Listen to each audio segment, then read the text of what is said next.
What are the fastest ways to see your business grow if you are just getting started on YouTube, you don't have a channel yet, but you want to, or you're currently using YouTube in your marketing efforts? Well, I took a look across over 50 clients that I'm working with one-on-one, what my friends and colleagues are saying about the marketing space on YouTube, and what my data says. And I'm gonna share with you the 5 YouTube marketing strategies you need to know for the second half of 2024. Hi, if you're new here, my name is Trena, and I focus on helping course creators, coaches, and service providers start using YouTube to generate leads and sales completely organically. The first marketing strategy I wanna talk about is one that I don't love, but I do believe is important for the second half of 2024, and that's live streaming. But I do see lives becoming more and more prominent for audience growth, and I also am seeing more and more content creators that are doing live have a stronger community. But there are some nuances when it comes to live streaming that I want to point out to you if you're thinking about utilizing this marketing strategy. First, you've got to set a schedule and stick with it. The power of live streaming is the energy you get while people show up there live with you. This is what gives that extra connection that pre-recorded videos don't, and that's the benefit of live streaming. So you need to set a schedule so that you can start promoting it in advance, or getting people to remember you go live same day, same time every week, so people actually show up. You've got to give them some type of incentive in addition to reminding them that you're going live. So are you giving special giveaways? Are you doing a Q&A and only answering questions from people who are there? Are you asking for their feedback? You've got to have some type of interaction in your show or reason for them to show up. The second thing you need to think about with live streaming is live streaming isn't going to be the only weekly video in your YouTube content plan. Live streaming is great to, so to speak, get people off the fence about you. If they've not been sure, they've watched a few of your videos, but they weren't subscribed and checking you every week, live streaming is what will turn those people to those weekly show ups and also your loyal community members. But the longevity of your live streaming videos just don't have the power that your pre-recorded videos do. And live streaming is not really geared towards bringing new people to you because, again, they need to be invested in you if they see you're live.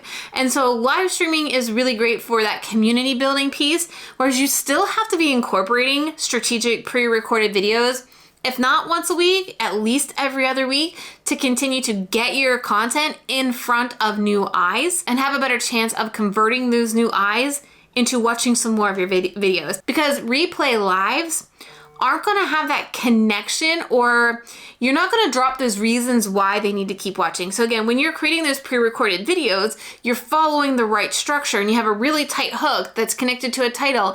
Whereas if you don't edit your live stream, you're not gonna have that tight hook and people aren't gonna hang around to watch like dead space or you saying hi to people in your live stream if you leave that in. The third thing you need to write down if you're thinking about doing live streaming as part of your marketing strategy on YouTube is having a show plan, or every time you go live, you've gotta have something prepared for that video. You just can't wing live streams, because that's not what is going to turn those viewers and the purpose of those live streams, which are to get clients or work with me inquiries or course sales, right? You've got to really show up, show your authority, show your confidence, and that's what's going to convert those on the fence people to wanting to buy from you. So you need to, first of all, have your idea or the content that you're gonna talk about planned so that you have a good title and thumbnail to get people there live. Possible questions prepared if you're wanting to do a Q&A, just in case nobody shows up and you're like, well, anybody have any questions? Anybody? Because you've really got to have this fluidity in your presence in your live streams. I'm not saying you have to be perfect. Just in live streaming, you kind of have to look like you got your together, right? So you want to have this plan to just make the live stream go a lot easier. My personal insight on live streams, I hate doing them. It's not the live part about it. I love talking YouTube. I could talk YouTube for hours on end. It's committing to going live same day, same time every week. I have commitment issues. No, I have these boundaries that I set on times that I want to be on camera and when I don't. And I honestly, I don't want to add another piece of time in my schedule where I'm on a camera or that I have to be dedicated to it. So I'm still trying to figure out what this looks like in my business, when I want to start incorporating it, and kind of my goal for a live streaming show, if that's something I do. I also honestly hate tech, and I feel like live streaming, there's so much more tech involved, and guess what? YouTube strategists, they're just like you. I struggle with not only imposter syndrome when it comes to live, because it's weird, right? My imposter syndrome stems from, is my equipment set up perfectly? There's the perfect thing, right? Because I know other YouTube strategists who are going live, they have all of the fancy stuff, and I hate that stuff. So I need to get out of my head as well, just like many of you do when it comes to just shooting any YouTube videos. Now, the next YouTube marketing strategy that you're gonna see more of the second half of this year is interactive content and community building on YouTube. Your business will grow, i.e. you will see business growth if you build a community on YouTube. Communities built from YouTube are so much stronger than any other platforms because people in your community are watching you on video. They have this extra connection with you. And so that's why you will see these YouTubers or these beauty vloggers get these massive brand deals, build these giant businesses, because their community was built on YouTube, and the video viewers are way more loyal than, let's say a blog post, but they're also more loyal because they're watching your long form videos. They're way more invested in you when they're watching 15 minutes of you than if they're watching a 90-second TikTok. In fact, 65% of Gen Zers agree that personality-driven content is more important than the content tons of people are talking about, according to YouTube and Cultural's trend report. That personality is what's going to drive and grow your community. Let's talk about some action steps you can start taking today if you're like, I really like what's behind door number 2. Now, we just talked about live streaming, right? It's a very important way, or a very quick way, to build community and interact with your audience. But more importantly, knowing who your audience is. I just finished up an entire series a few weeks ago about knowing your audience on YouTube and how that affects your entire strategy. So if you aren't sure yet who specifically you're talking to, that is the first thing you need to do before you go into door number 2 here. You also need to lean into your audience and let them kind of guide your content plan or topics that you focus on. It doesn't mean that they're going to tell you the exact videos you should create, but you want them to feel like you're taking their thoughts, their ideas, their comments under consideration. For example, one of my things that I try to do is publish 2 title ideas on my YouTube community tab. Now, these are probably videos that I have done in the past, but I want to see how y'all are titling them. Or I may just ask, I have 2 titles for my next video. Which one do you like most?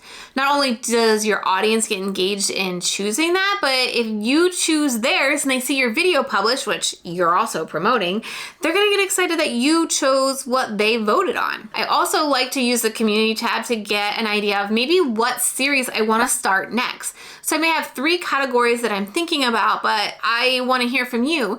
And when you vote on it and I start creating that content for that series, again, you just feel like, oh, she's listening to me. I know a lot of people consider YouTube a search engine, but it is very much a social media platform. Because like I mentioned earlier, some of the biggest communities in the past couple of years have been built from YouTube channels, and many YouTube channel creators have been able to create businesses and brands because of their community.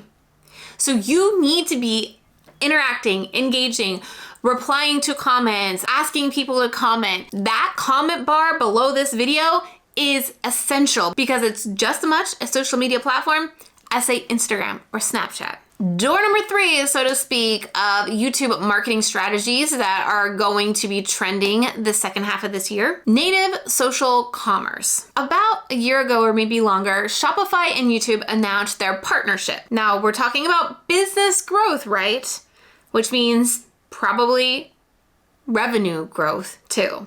So how are we going to start making more money? With this partnership, YouTube is going to allow you to add links to products natively within the YouTube platform that they can scroll, they can click on, that you can make commission off of. So for example, when you upload a YouTube video and if you're speaking about different products in the video, you can now link them from your video and make commission on them, right? There are also ways to think about commerceifying YouTube, because if YouTube is providing you these incentives, they want you to use them, right? One of the things that a lot of people don't realize is you can set up your own shop from, like I said, Shopify, 4Wall, Spreadshop, and Spring. So you can literally sell your products right below your video. I'm gonna move my face, and if we go into Earn, they have, if you're a partner, how you can make revenue with ads, but I'm talking specifically here membership. So you can set up membership offers here.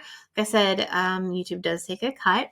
There are shopping features here, so you can join the YouTube affiliate program. You can also look at stores that are already connected.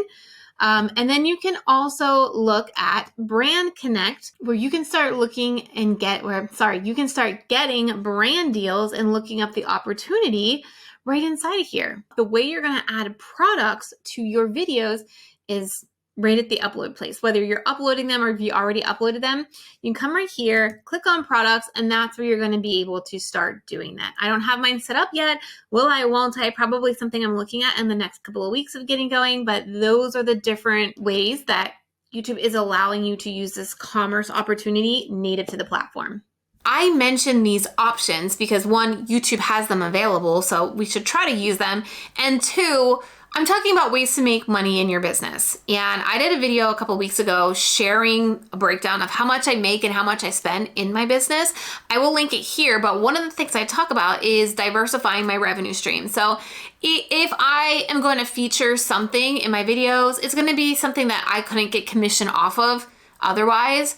Whereas I am going to have affiliate things that I do talk about that I affiliate through that actual program with. The fourth marketing strategy I want to talk about here that we are going to see pick up more here on the second half of 2024 is creator generated content. Now, many of us are already doing creator generated content. I'm the creator, I'm generating the content. But the importance I am laying out here is how important it is for you to be the one showing up on video. When you're getting started with your business or you're figuring it out or you're not hitting those multiple 6-figure income years yet, you're still building your brand. You're still building your trust.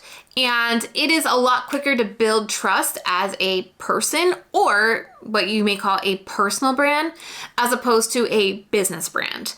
And with a business brand, it's just a name. If there's no face to that name, it's a little bit harder to trust, say, a logo than a person's actual face. So I would encourage you, as we look at content you're going to create on YouTube, the type of YouTube video you may start. Is it a personal brand or a business brand? A video that I dove into more detailed on what I chose and why I chose it. I will link it right here. But we are going to see more human-driven channels be what people are connecting to, and who we're gonna see grow more than a business channel. Listen, the creator economy is more than just a buzzword that you're hearing. 87% of viewers agree that YouTube creators give them recommendations that they can trust. And I'm telling myself this too, because it is so hard for me not to show up.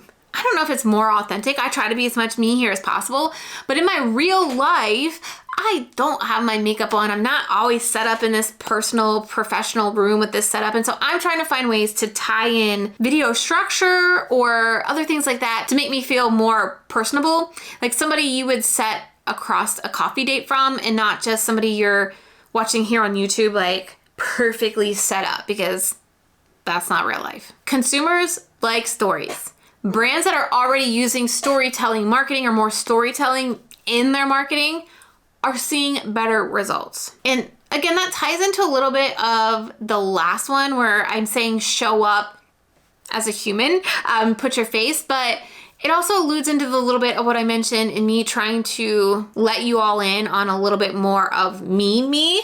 I'm not YouTube Trena. I mean, a lot of my personality reflects here, but I don't have my hair and makeup done every day. My office is not clean. Like, you're only seeing this little square, and I want to try to find ways to show up of more of me. I don't know what that looks like, but I know that being able to tell a story through my video, being more authentic or more like me on a normal day is what's going to make that connection that I'm probably missing right now. I didn't jump into where I feel shorts and video podcasting fits in these marketing strategies.